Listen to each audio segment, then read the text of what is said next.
गणेश चतुर्थी व्रत कथा। धार्मिक ग्रंथों के अनुसार भाद्रपद मास के शुक्ल पक्ष की चतुर्थी को गणेश जी का अवतरण हुआ था। इसी कारण इस दिन को गणेश चतुर्थी के रूप में मनाया जाता है। गणेश जी का यह जन्मोत्सव चतुर्थी तिथि से लेकर 10 दिनों तक चलता है। अनंत चतुर्दशी के दिन गणेश जी की प्रतिमा के विसर्जन के साथ ये उत्सव संपन्न होता है। गणेश चतुर्थी व्रत कथा। एक बार भगवान शंकर और माता पार्वती नर्मदा नदी के निकट बैठे थे। वहां देवी पार्वती ने भगवान भोलेनाथ से समय व्यतीत करने के लिए चौपड़ खेलने को कहा। भगवान शंकर चौपड़ खेलने के लिए तो तैयार हो गए, परंतु इस खेल में हार जीत का फैसला कौन करेगा, इसका प्रश्न उठा। इसके जवाब में भगवान भोलेनाथ ने कुछ तिनके एकत्रित कर उसका पुतला बनाया। उस पुतले की प्राण प्रतिष्ठा कर दी और पुतले से कहा कि बेटा, हम चौपड़ खेलना चाहते हैं, परंतु हमारी हार जीत का फैसला करने वाला कोई नहीं है, इसलिए तुम बताना कि हम में से कौन हारा और कौन जीता। ये कहने के बाद चौपड़ का खेल शुरू हो गया। खेल 3 बार खेला गया और संयोग से तीनों बार पार्वती जी जीत गई।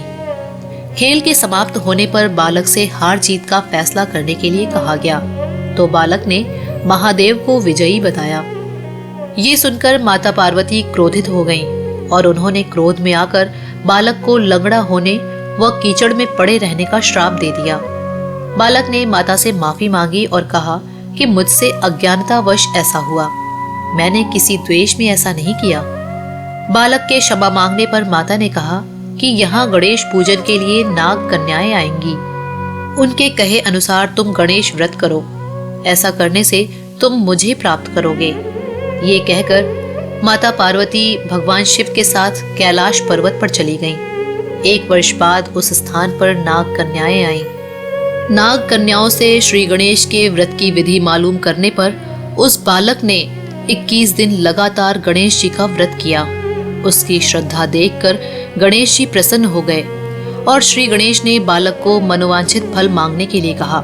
बालक ने कहा कि हे विनायक, मुझे इतनी शक्ति दीजिए कि मैं अपने पैरों से चलकर अपने माता पिता के साथ कैलाश पर्वत पर पहुंच सकूं और वो ये देखकर प्रसन्न हो।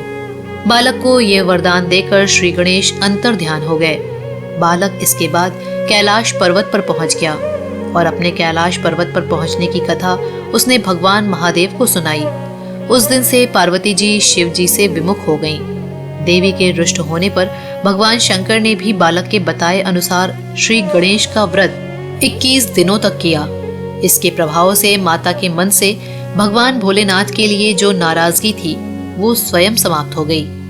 पार्वती जी के मन में स्वयं महादेव जी से मिलने की इच्छा जागृत हो गई। वो शीघ्र ही कैलाश पर्वत पर आ पहुंची। वहां पहुंचकर पार्वती जी ने शिव जी से पूछा, भगवान, आपने ऐसा कौन सा उपाय किया जिसके फल स्वरूप मैं आपके पास भागी चली आई? शिव जी ने गणेश व्रत का इतिहास उनसे कह दिया। ये व्रत विधि भगवान शंकर ने माता पार्वती को बताई।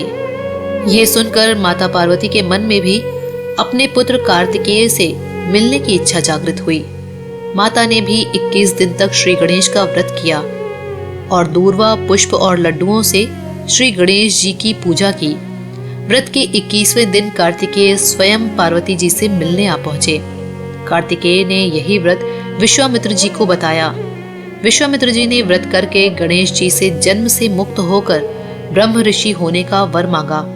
गणेश जी ने उनकी मनोकामना पूर्ण की। इस प्रकार श्री गणेश चतुर्थी व्रत को मनोकामना व्रत भी कहा जाता है। इस व्रत को करने से वो सबकी मनोकामना पूरी करते हैं। इस तरह पूजन करने से भगवान श्री गणेश अति प्रसन्न होते हैं और अपने भक्तों की हर इच्छा पूरी करते हैं।